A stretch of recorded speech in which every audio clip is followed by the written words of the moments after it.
Okay, ಇವತ್ತಿನ tips ಹೇಳ್ತೀನಿ. ಏನಂತಂದರೆ, ನಾವು ಫೇಸ್ಗೆ ಸನ್ಸ್ಕ್ರೀನನ್ನು ಹಾಕಲೇಬೇಕು. ಅದು ಮಳೆ ಇರಲಿ, ಚಳಿ ಇರಲಿ, ಬಿಸಿಲಿರಲಿ, ಎಲ್ಲ ಟೈಮಲ್ಲೂ ನಾನು ಅದನ್ನು ಹೇಳ್ತೀನಿ, ಸನ್ಸ್ಕ್ರೀನನ್ನು ಅಪ್ಲೈ ಮಾಡಿ. ಇಲ್ಲದ್ರೆ ಬ್ಲ್ಯಾಕ್ ಇದಾಗುತ್ತೆ, ಪ್ಯಾಚಸ್ ಆಗುತ್ತೆ, ಸನ್ ಬರ್ನ್ ಆಗುತ್ತೆ. ಮತ್ತು ಅದನ್ನು ಸರಿ ಮಾಡಿಸ್ಕೊಳ್ಳೋದಕ್ಕೆ ತುಂಬ ಟೈಮ್ ತಗೊಳುತ್ತೆ. ಅದಕ್ಕೆ ತುಂಬ ಟೈಮ್ ತಗೊಳುತ್ತೆ ಅದರಿಂದ ಸನ್ಸ್ಕ್ರೀನನ್ನು ಹಾಕಿ.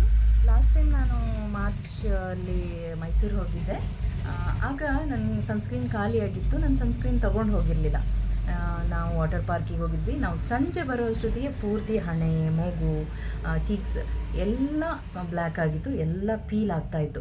ನಾವು ಒತ್ತೆ ಹುಡುಕಿಬಿಟ್ಟು ಹಾಕಿದ್ದು. ಆದರೆ ನಾನು ಸ್ಕಿನ್ ಕೇರ್ ಗೊತ್ತಿರೋದ್ರಿಂದ 1 ವೀಕಲ್ಲಿ ಅದನ್ನು ಇದು ಮಾಡಿಕೊಂಡೆ. ತುಂಬ ಜನ ಇಲ್ಲಿ ಬರ್ತೀರಾ, ಸ್ಕಿನ್ ಬರ್ನ್ ಆಗಿರುತ್ತೆ, ಟ್ಯಾನ್ ಆಗಿರುತ್ತೆ, ಅದನ್ನು ಸರಿ ಮಾಡ್ಕೋಬೇಕು. ಪ್ಲಸ್ ಸನ್ಸ್ಕ್ರೀನ್ ಯಾವುದೇ ಕಂಪ್ನಿದಾಗಿರಲಿ, SPF 50, SPF 30 ಅಂತ ಹೇಳಿರುತ್ತೆ, 25 ಇರುತ್ತೆ, 15 ಇರುತ್ತೆ. ಸ್ಟಾರ್ಟಿಂಗ್ ಎಲ್ಲ ಬಂದಿದ್ದು 15ಇಂದ. ಎಲ್ಲ ಕಂಪ್ನಿದು ಯೂಸ್ ಮಾಡ್ಬೋದು. ಸ್ವಲ್ಪ ಚೆನ್ನಾಗಿರೋದು ಯೂಸ್ ಮಾಡಿದರೆ ಒಳ್ಳೆಯದಿರುತ್ತೆ. ಕಡಿಮೆದನ್ನು ನೀವು ಯೂಸ್ ಮಾಡಿ ನೋಡಿ ನಿಮಗೆ ತಗೊಳ್ಳೋಕ್ಕೆ. ಆದರೆ ಮಸ್ಟ್ ಆ್ಯಂಡ್ ಶುಡ್ ನೀವು ತಗೊಳ್ಳೇಬೇಕು. ಸನ್ಸ್ಕ್ರೀನನ್ನು ನೀವು ಅಪ್ಲೈ ಮಾಡಲೇಬೇಕು.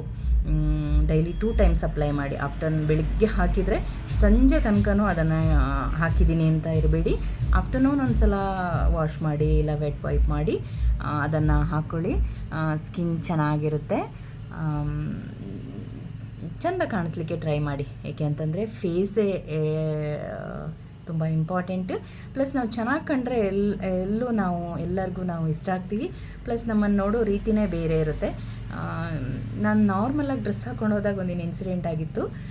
ಅದನ್ನು ನಾನು ಹೇಳ್ತೀನಿ ನೆಕ್ಸ್ಟ್ ವಿಡಿಯೋದಲ್ಲಿ. ಹಾಗೆ skin care, hair care, life tips, ಜೀವನಕ್ಕೆ ಬೇಕಾಗಿರುವಂಥ ಎಲ್ಲ ಇದಕ್ಕೆ ನನಗೆ ಗೊತ್ತಿರೋ ಮಟ್ಟಿಗೆ ನಾನು ಫೀಲ್ ಅದನ್ನು ಹೇಳ್ತಾ ಹೋಗ್ತೀನಿ. ಫಾಲೋ ಮಾಡಿ, ಸಪೋರ್ಟ್ ಮಾಡಿ. Thank you so much. Have a nice day. God bless you.